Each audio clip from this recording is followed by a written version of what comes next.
تغيير مسار خاصك تراقب ليها الصحه ديالها. هادشي اللي كنعرف. الا كنتي انت ماشي دكتور وما عندكش درايه وفقط انك غير كيف ما كيقولوا بصفه عامه سمسار، هادشي انا ما كيهمني. لا. السلام عليكم ورحمه الله تعالى وبركاته. فيديو جديد واخبار جديده مع السيده اللي توفات الله يرحمها ويوليها برحمه الله. ما بقيتش كنبغي نحط الصور نتاعها لانها توفات، الله يجعل ربي يرحمها ويجعل امتها الجنه ونخليو قبرها مسكينه يبرد.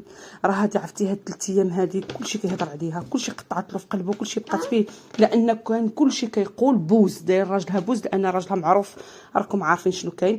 ما بقيتش كنقدر نتنمر على شي واحد ولا نهضر في شي واحد من هاد السيده سلمى اللي وقع لها هاد المشكل. اول وحده عجبتني في التيك توك خرجت فاس وقالت الحقيقه من الاول حتى التالي. سمعوا الفيديو وقالت بالسميه وشنو واقع، لان حتى شي واحد ما قد يهضر وحتى شي واحد ما قد يقول السميه نتاع السيد اللي دار لها العمليه. نخليكم على الفيديو باش تفهموا اكثر. السيد اللي دار هاد الشيء يوم القيامه غادي يتحاسب، ونقول ليه راجع نفسك. ولو سطوري ما حطوش على السيده، ولو مساعده ما قدمهاش ليها، للاسف. انا كنقول لكم، انا لا يهمني يطلع يسب، يطلع يشتم.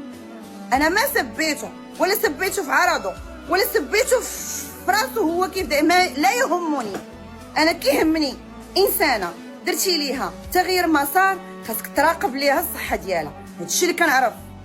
الا كنتي انت ماشي دكتور وما عندكش درايه وفقط انك غير كيف ما كيقولوا بصفه عامه سمسار، هادشي انا ما كيهمني، لا انا ولا المجتمع كامل.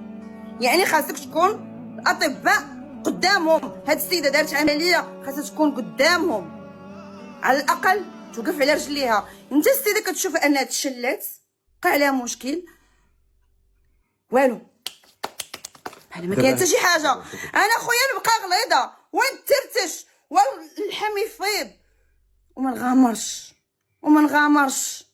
راه الدكاتره قبل ما كياخذ الدبلوم ديالو راه كيعطي انه عمره ما غادي يظلم ولا غادي يأذي ولا غادي يضر ولا يفشل الاسرار.